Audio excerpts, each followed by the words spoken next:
Have you ever stopped to think about what keeps our whole world moving? It's not just the trucks and the trains and the planes. It's this invisible, super complex web of rules.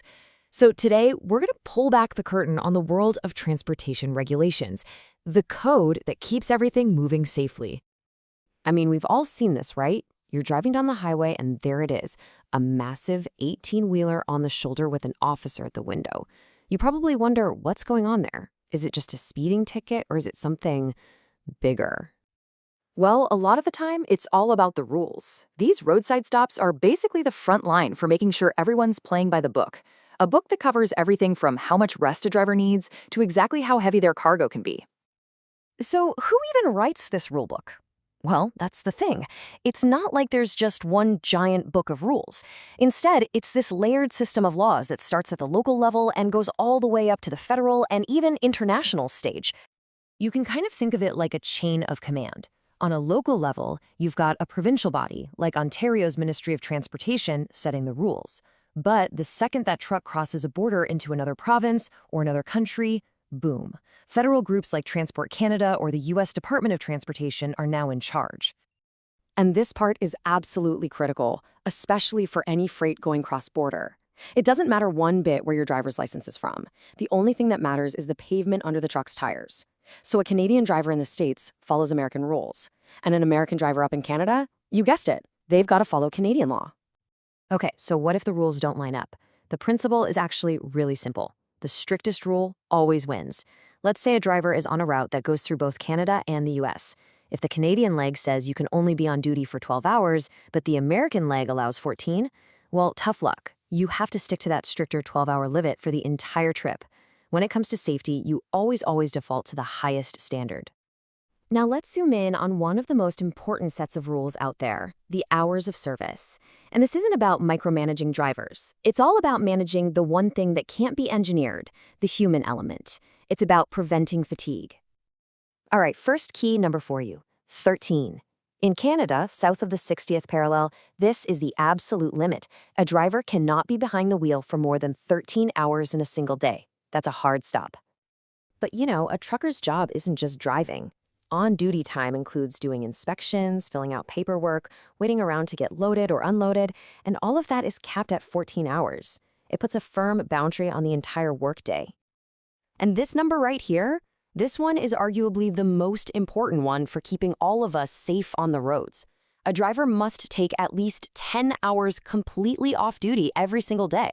That mandatory rest is the best tool we have to make sure the person driving that rig is alert. So this chart kind of sums it all up nicely.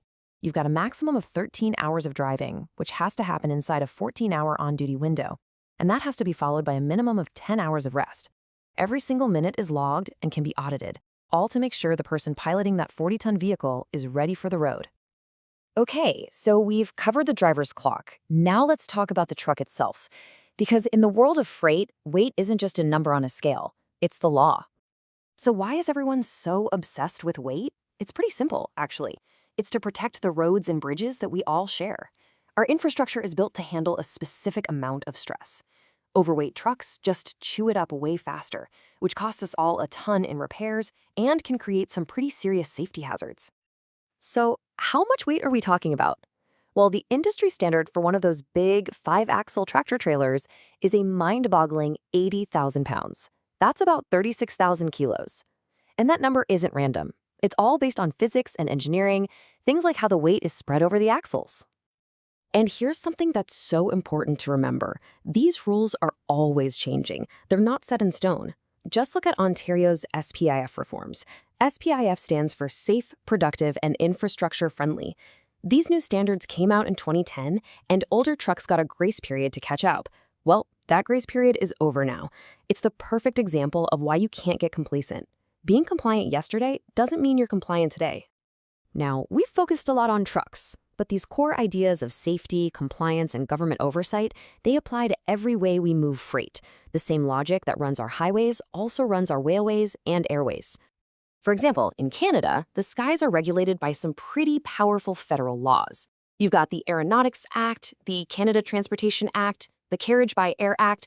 all of them work together to create a single national standard for everything from how planes are maintained to who's responsible for the cargo inside. And it's the exact same story for our huge rail network. All those tracks crisscrossing the country fall under the watch of Transport Canada, with the Railway Safety Act being the big one that makes sure those trains are operating safely as they roll through our communities. So we've looked at the rules for road, rail, and air.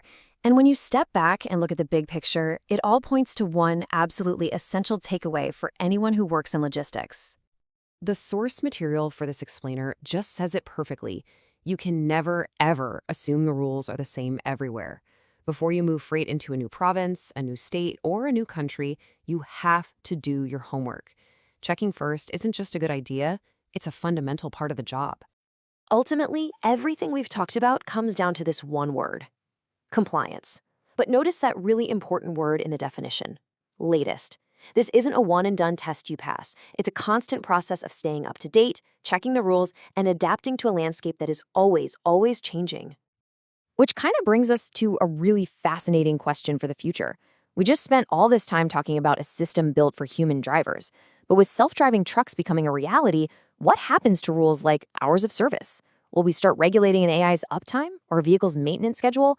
It feels like the rulebook is always being rewritten, and the next chapter, well, it's about to get really interesting.